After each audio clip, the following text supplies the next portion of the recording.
Bonjour et bienvenue cette semaine, exceptionnellement, dans ce délit d'opinion, semaine de presse, donc, où je remplace l'ineffable Léonard, car figurez-vous qu'il a des examens à passer. Donc, et ben voilà, on assure la relève avec le DAF et en présence de notre meilleur invité, je crois qu'on peut le dire, Charles Gave lui-même. Oui. Et oui, peut-il le faire? Oui, il le fait. Toujours là. C'est lui. Scout, toujours prêt. Alors, écoute, je propose de commencer cette semaine de news sur un sujet que tu as déjà traité chez Berkoff hier, mais au brave, rien n'est impossible. Si on parlait un petit peu de Tucker Carlson, le présentateur star de Fox News, pour ceux qui n'auraient pas suivi, qui a été viré pratiquement du jour au lendemain suite à une chronique. Bon, il y avait une antériorité sur des problèmes juridiques. Et là, qui nous a fait une belle sortie du bois en annonçant qu'il allait désormais être en émission directe sur Twitter. Voilà. Alors, c'est très intéressant parce que d'abord, pourquoi on a viré Tucker Carlson, qui était quand même le type qui faisait les plus grosses émissions aux États-Unis, qui était le plus regardé, 3,5 millions tous les soirs, enfin... Très étonnant, rien à voir avec l'Institut de la Liberté où on fait 150 000 eaux tranquilles, quoi. Mais oui, on est très contents, merci d'être là. Lui, il fait 3,5 millions pendant 1 heure tous les soirs, donc c'était... Et c'était un peu le gendre favori de l'Amérique, c'est-à-dire c'est le type qui est bien, mais qui pense bien. Il a un petit côté Laurent Delahousse, bien coiffé. Bien coiffé, bien propre sur lui. Et depuis quelques temps, ça faisait quelques mois, on le sentait un petit peu, ruant dans les brancards, parce que on voit très bien que les grandes chaînes de télévision aux États-Unis, un peu comme en France, sont détenues par des gens importants qui aiment bien qu'on dise des choses, mais qu'on n'en dise pas d'autres, quoi. Et puis, ils ont vécu les épisodes Covid aussi. Ils ont vécu les épisodes Covid, et ils connaissent parfaitement la mainmise des sociétés d'armement et du complexe pharmaceutique sur le système des médias. Et donc ils commençaient à en parler beaucoup. Et à un moment, il a parlé un petit peu trop en disant que les Américains n'étaient pas informés, mais désinformés, puisqu'il y avait toute une série d'informations qui étaient parfaitement disponibles, mais qu'on ne leur laissait pas avoir, quoi. Donc, je crois qu'il a été viré le lendemain ou un truc comme ça. Donc, c'est sans doute le speech qu'il avait fait à l'Heritage Foundation, là, qui était là. Bon, il a été viré. Et là, il s'est passé un phénomène très curieux, c'est que, mais à mon avis, je suis pas sûr qu'il était... Bon, il savait que il devait se douter qu'il y avait un coup qui se préparait. Et il avait préparé le contre-feu déjà avec Elon Musk. Elon Musk. Oui, tu penses que ça a été... il est tombé sur son épée. Il est tombé sur son épée, et étant tombé sur son épée, si tu veux... il avait anticipé de tomber sur son épée. Voilà, il avait prévenu tout le monde, attention, je fais tomber sur mon épée, et donc on avait dû lui mettre un bon caoutchouc, quoi, pour qu'il se fasse pas trop mal. Et du coup, il se passe un phénomène extraordinaire, c'est que Elon Musk a, vous savez, racheté Twitter pour 45 milliards de dollars, ce qui est bien. Oui. Et avec Twitter qui perdait de l'argent à l'époque, qui a viré 80% des gens de Twitter, parce que quand vous prenez une société comme ça de médias, etc., et dont vous savez qu'elle est remplie d'ennemis de vos pensées, si vous gardez des gens, ils vont vous mettre des choses trappes partout, et vous ne pourrez pas faire changer. Donc la seule solution, si vous prenez un truc comme ça, c'est que vous virez 80% des gens, parce que comme ça, vous cassez toutes ces espèces de liens diffus qui se sont créés pour empêcher la circulation d'informations. C'est ce qu'il a fait. Personne ne s'est rendu compte de rien à Twitter. Ce qui prouve qu'on pourrait faire la même chose dans un certain nombre d'administrations françaises. Ça se passerait pas plus mal. Et bon, il a viré ces gens-là. Et maintenant... Twitter, c'est un endroit où vous envoyez des messages, vous savez, c'est un peu un chatbox. Je connais bien Twitter, moi. Elle a beaucoup sévi sur Twitter. Je sévis encore. Tu sévis encore. Et donc, il y avait Twitter, mais pour l'instant, ils n'offraient pas de programme comme tel, quoi. Mm-hmm. Or là, d'un seul coup, ils vont faire un programme et qui, dans le fond, va faire une concurrence directe à YouTube. Si tu veux, la question qu'on peut se poser en tant que nous, streamers, quelque part, on ne fait pas du streaming en direct, mais on propose des émissions, c'est qu'à partir du moment où moi, par exemple, j'ai l'habitude de Twitter, si Twitter permettait de faire des directs sur la plateforme Twitter avec une facilité de connexion, cette émission, par exemple, là, on pourrait avoir une caméra, bon certes, on fait des montages, mais on pourrait imaginer, avec des plans fixes, faire peut-être avec un ingé derrière qui ferait une fois droite, une fois gauche si tu veux alterner, mais faire des directs directement sur Twitter. Ouais. Ça veut dire que possiblement, ils récupéraient des marchés comme Twitch aussi, voilà, et tout ce qui est streaming, tout ce qui est gaming aussi, où les gens sont aussi. Donc, c'est un marché hallucinant. Et ça veut dire aussi, à terme, quelque part, peut-être la mort des émissions préenregistrées, si la facilité de faire du direct arrive. D'abord, c'est du direct. Et ensuite, Elon Musk garantit qu'il n'y aura aucune censure. Oui. Ça, c'est très important. Il dit, les types qui viendront chez moi, ils diront ce qu'ils veulent, mais ensuite, ils peuvent être attaqués. Mais c'est pas moi qui serai responsable. C'est-à-dire qu'il sait pas. Tandis que YouTube prétend qu'ils peuvent nous censurer parce qu'au cas où on dirait des bêtises, c'est eux qui seraient attaqués. Parce que là, il dit pas du tout. Moi, je mets à la disposition. En tant que gestionnaire de notre chaîne YouTube, je peux te dire que dès qu'on prononce le mot COVID, tu as tout de suite une bannière et on a eu des émissions qui ont été déprogrammées. Et on s'est aussi démonétisé, on s'est pris aussi des amendes. Alors, de temps en temps, je dis qu'on est blacklisté, je ne sais pas, parce que j'ai quand même des gens, temps après temps, qui viennent me dire en off, dans les messages, en disant, écoutez, je comprends pas, je vous ai sélectionné, je suis abonné, je ne reçois pas les notifications pour les émissions. Et plein de gens disent, je ne vous vois pas apparaître dans mon fil. Et ils ne nous le disent pas. Si, par exemple, ils nous mettent des freins sur, par exemple, notre diffusion, ils ne nous le diront pas. Donc, nous, on le saura pas. Non, mais moi, je le sais par des gens qui disent « je ne comprends pas pourquoi ». Et alors, d'autres me disent « mais non, alors peut-être qu'ils font ça sur certains comptes, pas d'autres, enfin, je ne sais pas. » Oui, peut-être. Et donc, voilà. Donc, et donc, ce que je suis en train de me dire, c'est que quand Elon Musk a racheté ça pour 45 millions de dollars, tout le monde s'est dit il va prendre une de ses culottes, ça va pas être triste, Twitter va s'effondrer parce que les gens voudront pas passer chez, je sais pas, effondrer du tout, ça marche très bien. Ouais, ils ont rallouillé 2-3 minutes en disant c'est un scandale. Ils ont pris leur Twitter, tranquille. Mais en plus, si maintenant il va sur le territoire du direct, etc., il va les défoncer. C'est-à-dire, ça doit être une panique dans le milieu des télévisions, etc. C'est-à-dire qu'il a déjà dit, il y a un autre présentateur vedette qui était celui de CNN, qui était un noir, qui a été viré en même temps, mais pour d'autres raisons que Tucker Carlson, et le Musk a dit, si vous voulez, je vous fais une émission aussi. Vous venez faire une émission chez moi. Quoi. Je me demande, parce que, je vais parler sous, mais Tucker Carlson, il touchait quelque chose comme 20 millions par an, non ? 25 millions de dollars par an, oui. Ouais. Donc, je ne sais pas en termes de rémunération, s'il va se l'intéresser aux bénéfices. Je ne sais pas comment la rémunération de Twitter envisage... Il va monter ça, puis ensuite, ce seront les programmes de publicité. Ouais. Qui vont passer avec lui, c'est-à-dire qu'il va il a dû faire un intéressement de Tucker Carlson au bénéfice d'utilisation. Mais je crois que ça va être beaucoup mieux que ça. Il va louer l'espace à Tucker Carlson, et Tucker Carlson va monter un business en servant de ça, en sachant qu'on va pas lui piquer. Donc c'est en quelque sorte, le pognon va être pris par Tucker & Co, là, je sais pas quoi. Et ensuite qui repaiera une partie des royalties ou je sais pas quoi à Elon Musk, mais Elon Musk ça va être dans l'autre sens. Celui qui sera maître à la place d'avoir de son espace, c'est donc il aura la responsabilité juridique. Il aura complètement la responsabilité juridique. Je me souviens très bien un type qui est responsable. Parce qu'aux États-Unis, c'est important. Oui, commandant, pardon. On fait des procès pour d'ailleurs sujet d'après. Un sujet d'après, et on demande des centaines de millions de dollars pour avoir traversé hors des clous, quoi. Mais je me souviens très bien, il y a quelques années, je discutais avec un responsable d'un journal de province, et je lui disais, mais c'est quand même curieux, il n'y a plus de grandes signatures dans la presse. Et il me dit, mais la grande signature, c'est la croix et la bannière. Nous, les types, ils font on est obligé d'écouter ce qu'ils disent, on est obligé de raconter ce qu'ils veulent, etc. Il dit, non, maintenant la presse, elle va mettre que des petites mains, comme ça, on contrôlera vraiment moyennant quoi, plus personne n'achète la presse.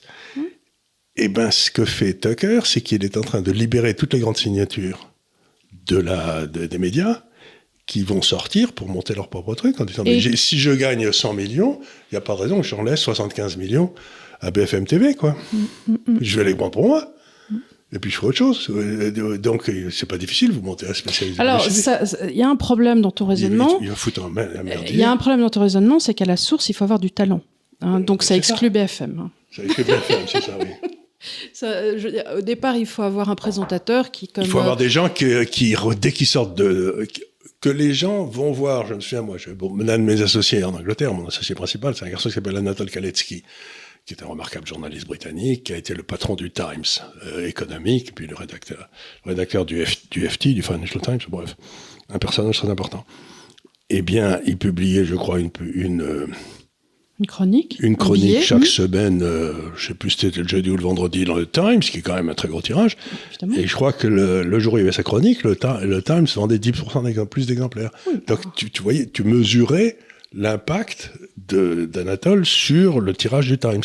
Et c'est ça que ces gens-là ne voulaient pas, parce que ensuite, le gars, il avait des exigences, il se croyait propriétaire du journal, quoi. Mais pas vrai, mais enfin, tandis que là, ils seront vraiment... Les gens qui ont du talent, ils vont tous sortir, et la presse et les médias, ça va devenir des trucs où on lit les dépêches Reuters, quoi. Oui, c'est ça. Mais alors, dans ces cas-là, effectivement, comme tu dis, pourquoi acheter la presse ? Parce que moi, les dépêches, AFP, Reuters, ce que tu veux, je les ai sur mon fil Twitter.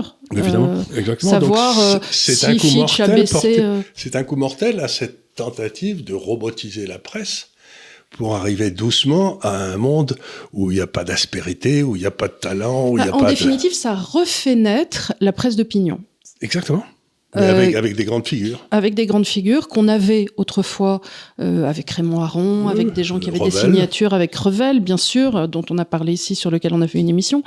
Et il est vrai qu'il fut un temps où tu pouvais te dire, je vais acheter le Figaro parce qu'on va voir, ou je vais acheter Le Point parce qu'il va y avoir l'opinion d'un tel. Il y avait un moment où on achetait le Figaro parce qu'il y avait la chronique de Zemmour ou la chronique de Rioufol, qui donnait du poil aux pattes.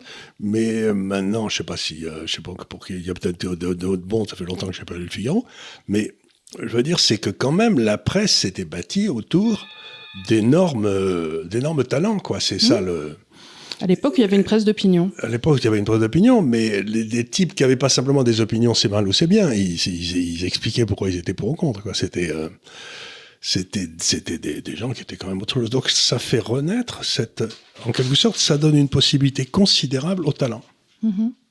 Alors écoute, avec transition ou sans transition, puisqu'on parle de presse d'opinion, cette semaine, on a pu voir hier, dans le procès civil de Donald Trump, que ce dernier avait été jugé responsable d'agression sexuelle et devait donc, à ce titre, verser 5 millions de dollars à la plaignante. Alors, qui s'appelle Jean Carroll. Alors, c'est assez étrange cette histoire parce que... ça remonte à 95 ? Pardon ? Ça remonte à 95. Alors, ça remonte à 95 et je suis allée voir les faits. Alors, dans les faits, cette journaliste, donc, il lui aurait demandé de venir avec lui pour acheter de la lingerie féminine dans un magasin. Bergdorf Goodman. Voilà. Et je crois possiblement d'essayer la dite lingerie pour une copine à lui, parce qu'à l'époque il n'était pas avec Mélania. Et au moment où elle a acheté la lingerie, où elle était dans la cabine, il aurait pris les seins, ainsi de suite. Mais ce que je trouve quand même très étrange, c'est que, enfin je sais pas, j'ai jamais dans ma vie accompagné un homme pour qu'il achète de la lingerie. Enfin, pour moi, c'est déjà une invitation à passer dans le domaine de l'intime.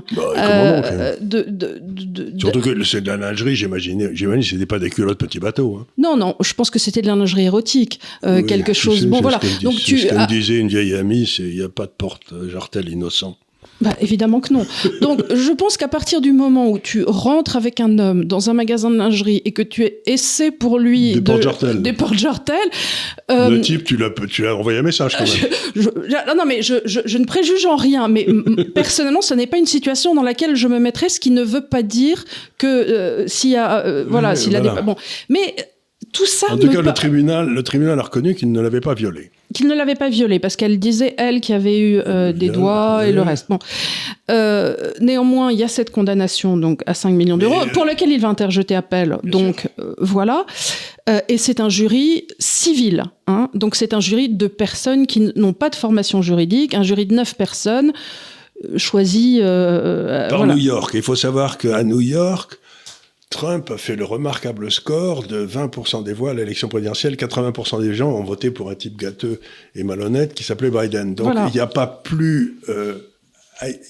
C'est-à-dire introduire une demande dans l'État de New York au civil, tu peux être absolument certain que ton jury va être condamné. Et surtout si tu fais un peu... Parce que les jurys sont condamnés, enfin sont choisis, hein, donc tu exclus des membres, mais tu peux en exclure que 3. Donc il suffit que tu ça va aller non, assez mais vite. on savait qu'il était cuit. Donc, Alors la vraie question, c'est l'impact que peut avoir. Voilà. c'est jamais que le. C'est une condamnation au civil, hein, de toute façon. D'abord, c'est une condamnation civile. Ensuite, c'était il y a 35 ans. Et puis ensuite, et dernièrement. Il y a interjeté appel avec le temps que ça prendra. Appel. Et puis. Ça ne fera jamais que le 17e ou 20e procès que lui a foutu aux fesses. Mais ce qui a quand même d'assez intéressant, c'est de voir à quel point il continue. C'est-à-dire combien cette haine est ancrée, alors que, bon, ce qui prouve aussi qu'ils savent tous que Trump va se représenter et que potentiellement, s'il se donne ce mal, il représente encore un danger, parce que tu ne continues pas à tirer sur une ambulance. Si il représente un danger, et il représente surtout un danger énorme, parce que maintenant tout le monde a compris que pendant les années Obama, le ministère de la Justice avait été noyauté, ce qui fait qu'aujourd'hui, le ministère de la Justice ne poursuit jamais un démocrate. Mais ils ont trouvé le temps de poursuivre Trump, je sais pas, une dizaine de fois déjà, mais jamais le fils de Biden ou Biden lui-même, etc. Justement, hier sur les réseaux sociaux, moi j'ai vu passer des choses assez lourdes sur le fils de Biden. Incroyable, mais on le sait. On le sait. Mais sur Biden lui-même. Et sur Biden lui-même, et sur des disparitions. C'est-à-dire qu'il y a eu la création d'une myriade de sociétés plus ou moins actives, sur lesquelles ont été versés des fonds qui ont disparu, qui ont... Plus de 10 millions de dollars, je crois. Voilà. Alors que les Biden, dans la famille, ils n'ont aucune activité visible. Donc, ils ont créé des dizaines de sociétés écrans dans des paradis fiscaux, etc., pour recevoir des sommes. Et finalement, ce qu'il y a, c'est que de plus en plus, il apparaît que ça va sortir, puisque ça a été dénoncé par ce qu'on appelle un lanceur d'alerte. Oui, c'est ça. Qui est un type qui a dit il se passe des choses. Et alors, les gars ont très peur que le fils de Biden soit inculpé pour... je sais pas quoi, avoir pété dans la soie il y a 6 ans, ou je sais pas quoi, et qu'une fois qu'il est inculpé, on peut plus aller chercher autre chose. Tu vois, tout s'arrête, puisque, donc, ce que va peut-être essayer de faire le ministère de la Justice, c'est d'inculper Biden pour des trucs qui n'ont aucune importance, et comme ça, ce qui empêche de faire toutes les autres recherches, puisque t'as pas le droit de chercher quand il y a une instruction qui est en cours. Alors, après, la question qu'ils vont se poser en termes de stratégie, c'est, soit ils le font maintenant, de sorte qu'un candidat démocrate puisse émerger autre que Biden, soit si l'opposition est vraiment maligne, c'est-à-dire si les républicains sont vraiment malins, ils le font une fois que Biden est endorsed, et là, ils font péter un bon gros dossier inattaquable. Tu sais, à partir du moment où ils font péter le dossier Biden, on va trouver les liaisons, les gens vont se mettre à parler, les liaisons avec Obama qui a donné des ordres de Ster. Avec l'Ukraine, parce que tout ça, c'était la corruption avec l'Ukraine. Mais il y a aussi un truc extraordinaire qui n'a toujours pas été résolu, c'est que donc le président Trump est élu président, boum. Le lendemain, il y a une opération secrète du FBI qui est lancée pour prouver qu'il a des relations avec la Russie. Bon. Mais la question qu'on n'a jamais résolue, c'est qui a donné cet ordre de lancer cette opération, alors que le chef du FBI, c'était quand même le président de la République, qui venait d'être élu. Donc ça pouvait être que le président de la République précédent. Et donc Obama. Oui. Et donc Obama. Donc si tu veux, on sait très bien que si on fait tomber Biden... C'est le Deep State. C'est le Deep State, on fait tomber Obama, on fait tomber les Clinton, on fait tomber tout le Deep State. Donc, parce qu'encore une fois, il n'y a jamais qu'un seul cafard. Il n'y a jamais qu'un seul cafard. Donc, les cafards commencent à sortir vraiment de partout. Ça commence. Moi, j'avais fait tout un tas d'émissions avant l'élection pour dire toutes les saloperies qu'il y avait dans la campagne de Biden. Bien sûr, les gens sont. Et puis ça m'est sorti, tu vois, parce que tout était bloqué par le département de la justice. Ça me rappelle ce qui se passe en France. Vous avez le dossier de Alstom. Dans le dossier de Alstom, il y a Marlex, député. Le président de la commission d'enquête, Olivier, qui a fait une enquête très suivie et qui a prouvé que, par exemple, quand Macron était ministre de l'économie, etc., donc sous Hollande, qui avait dépensé quelque chose, si je me souviens c'est exact, comme 800 millions d'euros en frais d'avocat, de comptable, de juriste, etc., au moment où on essayait de vendre 800 millions d'euros, c'est absolument gigantesque. Oui. Et on s'est rendu compte après que ces 800 millions d'euros sont revenus quelque part par les mêmes personnes dans la campagne de Macron, qui ont redonné ça en campagne, et qui sont venus travailler gratuitement pour Macron. Donc, gratuitement. Donc, il y a, paraît-il, dans ce dossier, toutes les preuves de la corruption du président, se servant d'un bien public pour corrompre. Eh bien, ce dossier a été déposé par Marlex chez le premier président de la Cour d'appel ou chez le ministre de la Justice. De toute façon, il y a des commissions d'enquête. Hein. Oui, mais donc ça a été déposé et ça fait 5 ans. Que c'est au point mort. Que c'est au point mort. Et il y a Marlex qui a demandé à la présidente, je crois, à qui il avait donné le dossier. Elle a dit, vous savez, j'ai pas que ça à faire. Genre, il y a des dossiers, j'en ai beaucoup. Oui, ben ça va se terminer comme les affaires Pasqua. Ou comme les affaires Mitterrand. Voilà, le jardin de l'Observatoire, qui a tellement traîné que finalement, il y a eu... Bah, ça arrive, il y a 32 ans d'instruction. Oui. Ben, c'est comme le Henri Copernic, où on a fait le jugement il y a un mois. Voilà. Donc, c'est très bien de faire des commissions d'enquête et tout, mais si de l'autre côté, parce qu'il y a la séparation des pouvoirs aux États-Unis, celui qui a fait l'enquête trouve toutes les preuves, les donne au département de la justice, si le département de la justice décide de s'asseoir dessus, ben, il ne se passe rien. Mais tu te souviens... c'est là où d'habitude la presse intervenait. Dans les grands procès comme ça qu'il y a eu, et c'était Irène Franchon, je crois, sur le Mediator, il y a eu la pugnacité de cette femme qui a, vis-à-vis des grands laboratoires pharmaceutiques, tenu avec poigne pendant des années. Et c'est grâce à ça qu'ils ont eu des compensations et qu'ils ont fait tomber le laboratoire Servier. Mais souvent, sinon, les choses s'enterrent d'elles-mêmes. Ça s'ennuie, ça s'enlise, plus personne ne sait qui c'est. Et puis vraiment, parce qu'il voulait vraiment revenir sur ses affaires anciennes. Oui, et puis il arrive à quelque chose, et puis la vie, et puis de la fatigue. Et puis et puis... Écoute, en tout cas... Donc, en tout cas, là, il y a des affaires sur Biden qui vont sortir, mais qui sont... On ne comprend pas pourquoi, dans l'entourage de Biden, on avait besoin de 25 sociétés offshore, ou j'en sais rien. Non, ça c'est incompréhensible. Pour des gens qui n'ont pas d'affaires, qui n'ont pas de business. Bon. Alors, écoute, sur France Culture, dans la revue de presse... Très belle tasse. Hein. Oui, voilà. que je ne saurais trop vous conseiller d'acheter.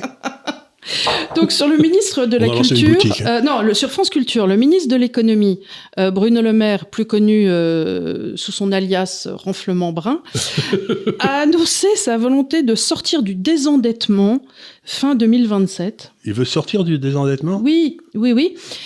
Donc, on est à quoi, 3 000 milliards. Donc, je ne sais pas, encore une fois, en termes de Renflement Brun... Mais attendez, ça c'était une double négative, ça, de sortir du désendettement. Ça veut dire qu'il va continuer à s'endetter ? Ah bah écoute, il voulait sortir du désendettement fin 2027. Mais ça veut dire quoi en français ? Non, mais je ne sais pas. Hein. Ça veut dire qu'il veut se réendetter à nouveau à partir de 2027 ? Avec la fin définitive du quoi qu'il en coûte. J'espère bien. Ça veut dire qu'il va arrêter de s'endetter. Il va arrêter de s'endetter. Mais pourquoi il ne le dit pas plus simplement ? Mais parce que sinon, il a l'air moins intelligent, que veux-tu ? Il cite la fin du bouclier énergétique pour 2024 et un reste à charge de 30% sur le CPF. On s'en fout. C'est quoi le CPF ? C'est le compte de formation, tu sais, truc, j'en parlais, qui nous oblige à payer pour pas s'en servir.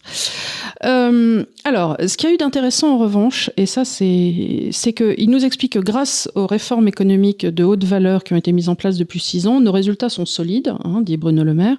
Il y a eu 1,7 million d'emplois créés. Alors évidemment, le gros malin, il dit pas où, il nous dit pas que c'est dans les emplois publics, c'est-à-dire c'est pas vraiment des vrais emplois puisque c'est financé par nos impôts. Un chômage au plus bas, notamment chez les jeunes, évidemment. Parce qu'on a supprimé toute une série de gens qui étaient au chômage. Voilà, donc si tu rayes tout le monde, c'est facile aussi. Je signale d'ailleurs que dans, comment ça s'appelle, l'IFRAP, ils ont fait une très bonne étude sur le chômage. Les gens peuvent aller voir les résultats puisque c'est disponible. Pour voir que tout ça, c'est du pipeau. Hein. Tu sais, c'est comme ça qu'ils ont réussi à enrayer le taux de mortalité infantile au Venezuela. Ils ont expliqué aux médecins qu'ils n'avaient plus le droit de déclarer les mortalités sur les personnes de moins de 15 ans. Tu règnes tout de suite, la mortalité infantile, il n'y en a plus. Et voilà, et tu dis ensuite, dans tous les congrès de gauche, on dit le Venezuela est le pays qui a la mortalité infantile la plus basse. Voilà. Oui. Puisque Ou Cuba, j'imagine Cuba, ça doit être un peu pareil. Quoi. Ça doit être pareil. Donc, Bruno Le Maire nous explique que la France est un pays qui serait redevenu attractif. Est-ce que tu as quelque chose à ajouter sur ce dossier français ? Qu'est-ce que tu veux que je te dise ? La France, un pays attractif Bon, outre que la montagne est belle, et comment peut-on imaginer ? Que la France soit un pays attractif, c'est tout à fait évident. Il suffit de se promener dans les campagnes et tout. J'ai été assisté à une présentation d'un homme qui s'appelle le maire de Cannes. David Linard, qui nous a expliqué que le drame des mairies, etc., c'est qu'on n'arrêtait pas de les emmerder. Ils refont toute une partie du centre de Cannes, ils dépensent des 100 et des 1000, c'est très bien fait, c'est fait tout le monde est très content à Cannes. Et il y a une espèce d'administration complètement farfelue qui est là, qui est détachée de Paris, mais que personne ne contrôle, qui est enrôlée comme ça, qui décide que non, on mettra pas ces réverbères, mais qu'on mettra cela. Et donc, qu'est-ce qui lui donne le pouvoir? Pourquoi? Mais elle a des autorités qui lui ont été données, qui ont été détachées du gouvernement, mais que plus personne ne contrôle. Ou bien cette même administration, ils avaient fait l'installation dans une des îles, puisqu'ils ont des îles à Cannes qui leur appartient, dans une des îles écologiques avec des machins magiques. Là, c'est pas l'île de Gien? Non, je sais plus, c'était une de ces là, des miroirs magiques et tout, ça marchait. Ils ont eu le prix européen, il y a un ministre qui est venu pour leur donner et tout, et la même administration a décidé quelques temps après que non, s'il y avait des crapauds à langue, ou je sais pas quoi qui étaient dans le coin. Il y en avait trois. Il y en avait trois, et que bon, c'était un truc comme ça. Enfin bon. Et donc il a fallu tout démonter. Et donc il dit, nous alors, ce qu'il faut, c'est que les décisions soient prises au niveau local, et puis si on a besoin, on va demander au niveau supérieur. C'est ce qu'on appelle la subsidiarité. Bien sûr. Aujourd'hui, maintenant, on a l'impression que si le président de la République n'a pas pris la décision tout en haut, et il dit, regardez, il a dit un truc que j'ai trouvé assez profond, il a dit, il y a 30 ans, tous les hôpitaux avaient dans leur conseil d'administration des élus locaux. Parce qu'ils comprenaient comment ça marchait, et les hôpitaux marchaient très bien. Maintenant, il n'y a plus d'élus locaux, il y a que des gars qui arrivent de l'administration, il y a 35% de plus de fonctionnaires qu'il y a 20 ans, qui sont là, qui font remplir des papiers, qui ne soignent pas un malade, qui n'en voient jamais un, et les hôpitaux ne marchent pas du tout. Donc il dit peut-être, il serait temps, pour rendre la France attractive, de redonner la parole aux gens locaux sur les trucs, par exemple l'hôpital local, ça ne regarde pas Paris. Mais non, et si tu veux, c'est même plus que ça, c'est que personne n'a un pouvoir divin. Comment est-ce que tu veux que, quand bien même ça devrait être le président de la République, puisse avoir un avis sur la gestion d'une presqu'île face à Cannes?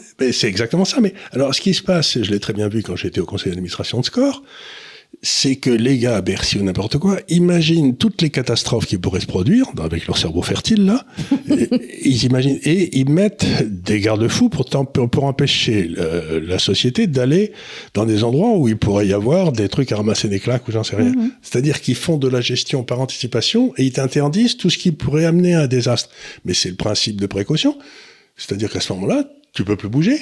Autrefois, quand j'étais en Angleterre, c'est toujours le cas d'ailleurs, dans le droit anglais, tout ce qui n'est pas formellement interdit est permis.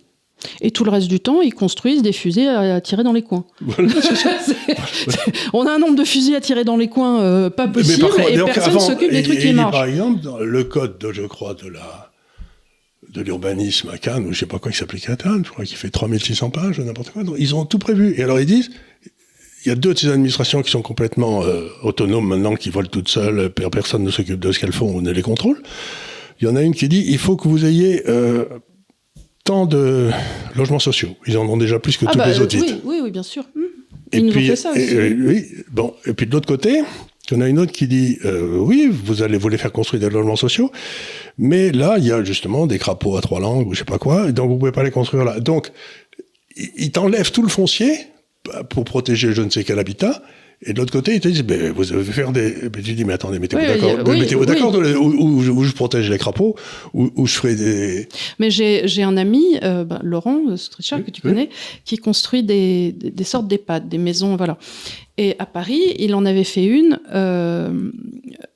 Donc, les normes de sécurité sont telles qu'il faut qu'un camion de pompiers puisse se connecter directement à la bouche d'incendie si jamais le truc prend feu. Logique. Sauf que la mairie de Paris a dit « Ah ben oui, mais pas du tout. Il faut qu'on puisse planter des platanes tous les 3 mètres devant les immeubles. Mais du coup, si tu mets un platane, ils peuvent pas venir avec le camion de pompiers pour mettre le... » Donc il dit « Ben moi, je fais quoi? Moi, je construis mon truc.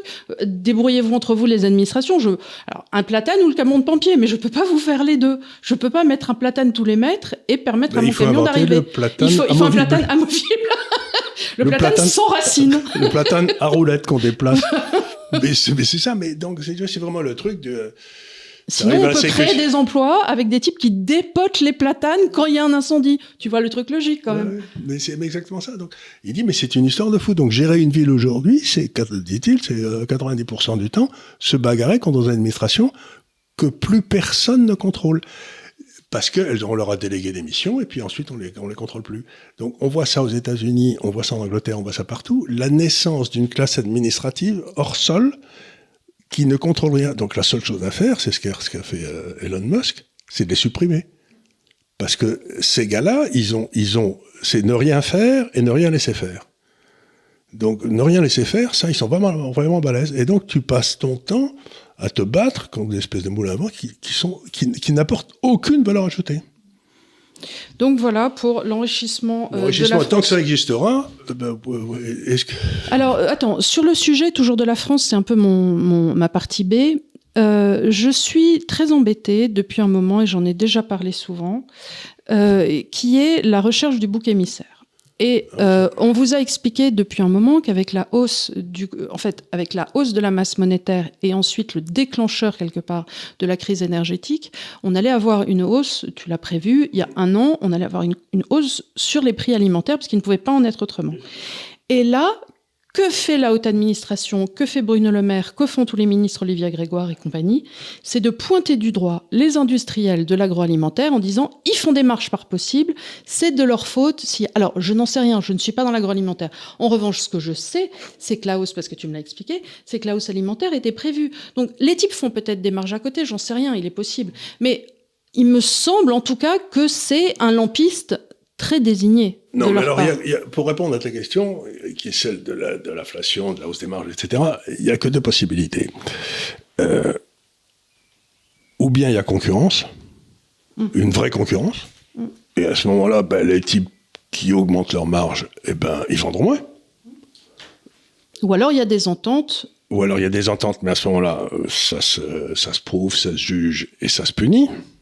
Il y avait eu des grands procès sur les lessives à l'époque, justement, parce qu'il y avait des ententes de prix. Voilà.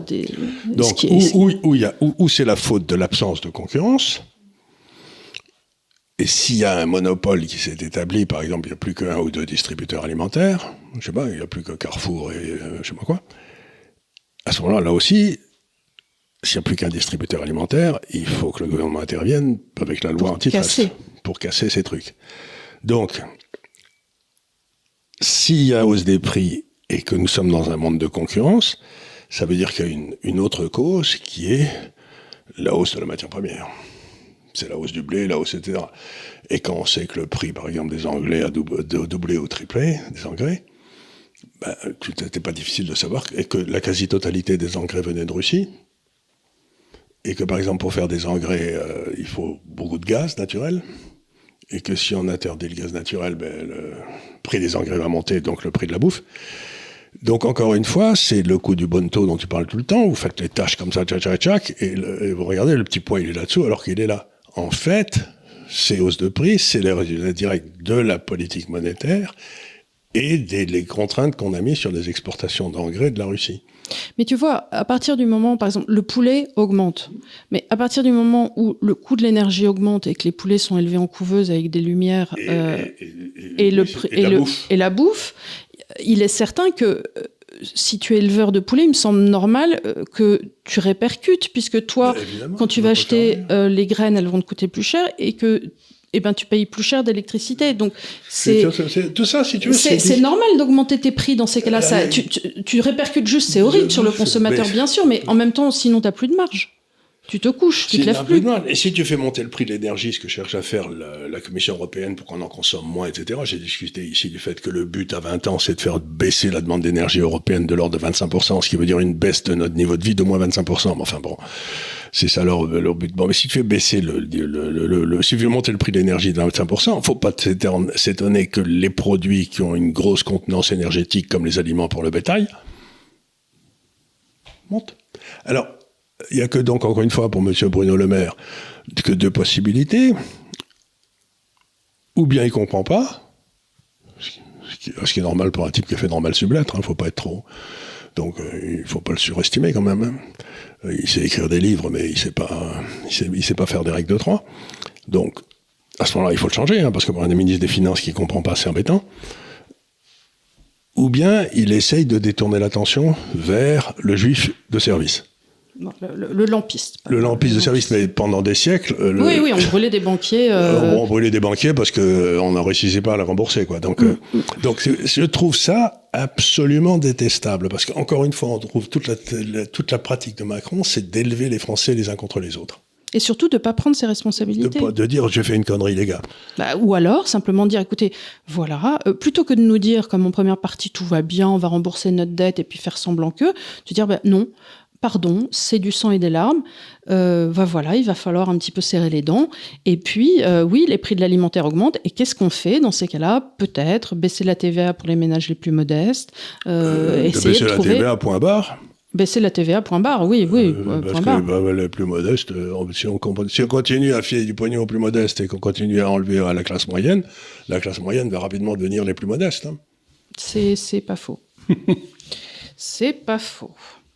Cherche classe moyenne en voie de disparition. Voilà une espèce qui pourrait protéger. Dans les grands groupes, certains ont dit qu'ils allaient baisser leurs marges. C'est ce qu'a fait par exemple un groupe comme Fleury-Michon. Peut-être parce qu'ils pouvaient se le permettre aussi. Mais ils n'ont pas fermé des usines, ceux-là aussi? Je sais pas, mais en tout cas, eux, il paraît que spontanément, on dit on va faire quelque chose pour nos marges. Mais encore une fois, c'est pas parce que les gens, souvent, à gauche... Acceptons, ils baissent leurs marges, ça veut dire que leurs profits baissent.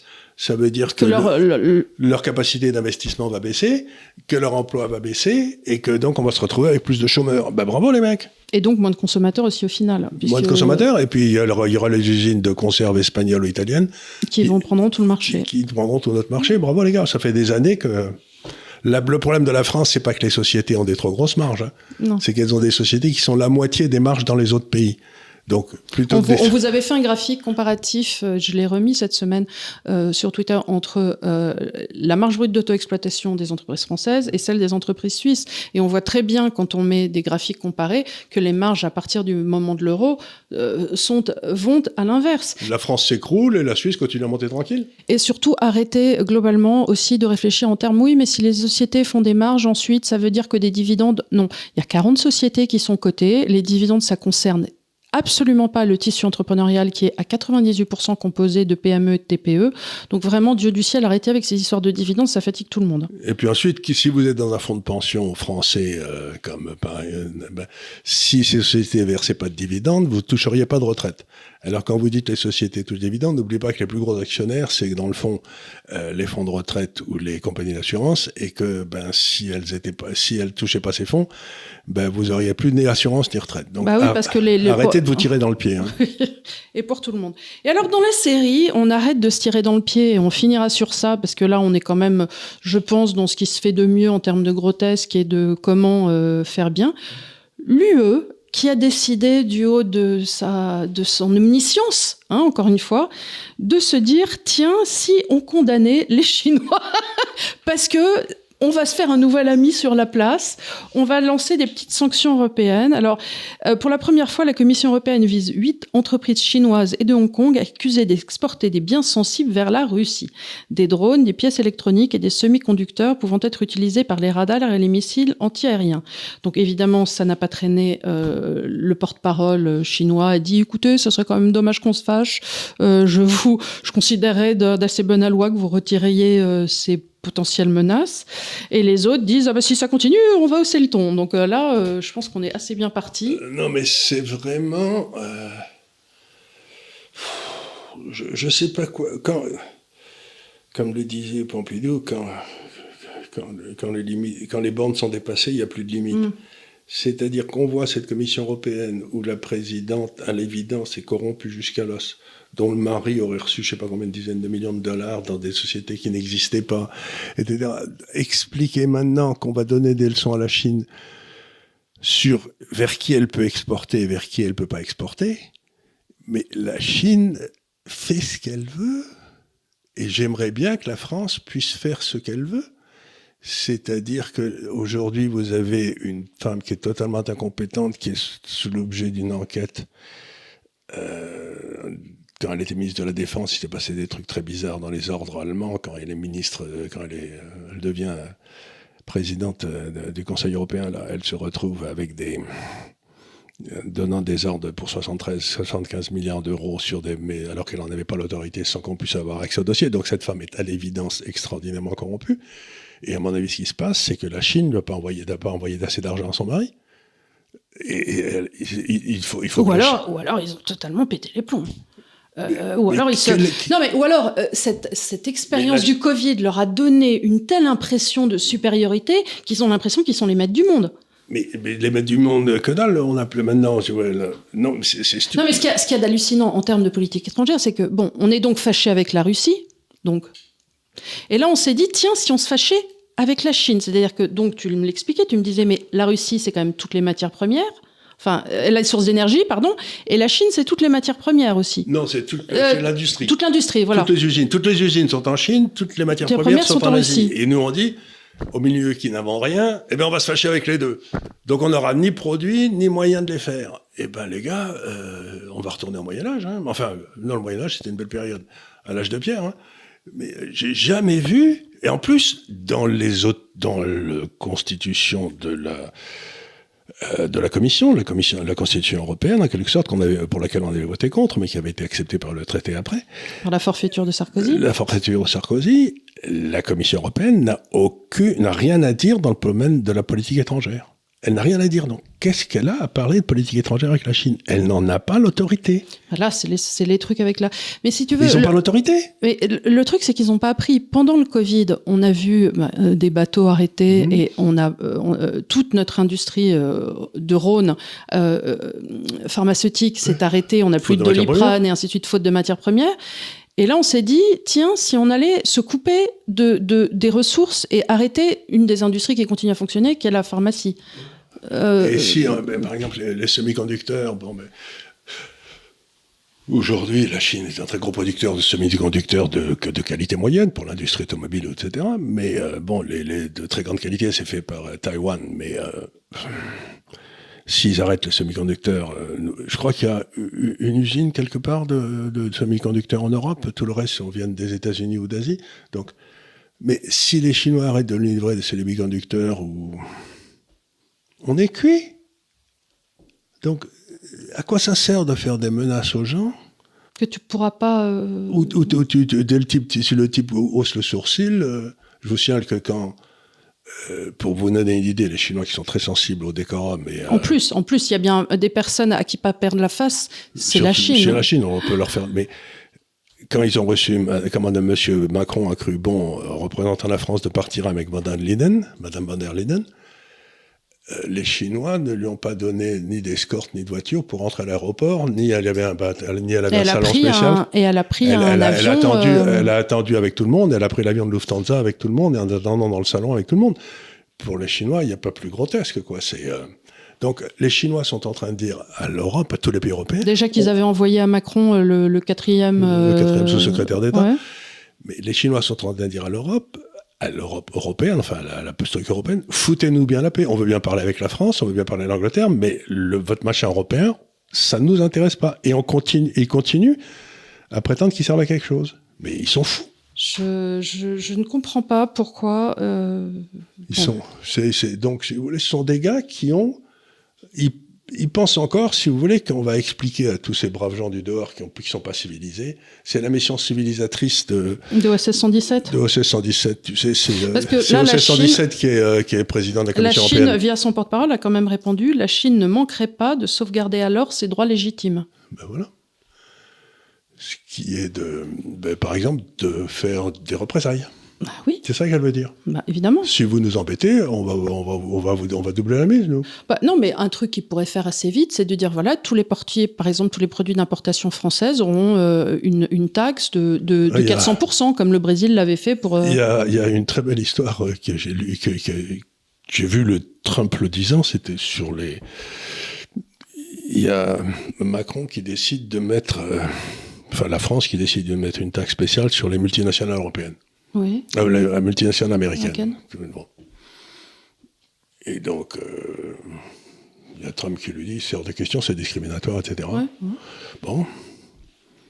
Et puis tous les troupes de Trump, ils disent, nous on a téléphoné au service français, ils disent non, ça s'applique, il n'y a pas de raison, on va le faire quand même et tout. Il y a Trump qui dit, attendez, je vais vous montrer. Il prend son téléphone, il appelle Macron, il lui dit, moi, si ces machins-là restent, les droits sur tout litre de vin ou tout litre d'alcool venant de France vont doubler. Et je veux une réponse dans 10 minutes que ce machin-là est supprimé. Oui, dit Macron, je rappelle 3 minutes après. Je rappelle Bercy. Non, 3 minutes après, Macron rappelait en disant oui, j'ai donné l'ordre que ce truc soit supprimé. C'est pour te donner une idée. Donc la Chine va téléphoner à 2 ou 3 gars, et les gars... Là, imagine, si les produits de luxe sont taxés à l'import en Chine de 400%, je pense qu'il va avoir Bernard Arnault dans le bureau. Et ça va un petit peu peser dans la balance, si tu veux. Il y a 2-3 emplois en France. Donc, bon... voilà, entre le cognac, les vins, Bernard Arnault et je sais pas quoi, et puis... Annecy, Moët et Chandon, LVMH, Vuitton, Chanel, enfin bon, c'est... Voilà, donc, non mais ils sont complètement débiles. Et cette façon de servir des sanctions, comme si on était encore les rois du monde, et que les gens allaient pleurer parce qu'ils pouvaient plus avoir accès à leur parfum Dior, ils prennent vraiment ces gens-là pour des débiles gâteux, quoi.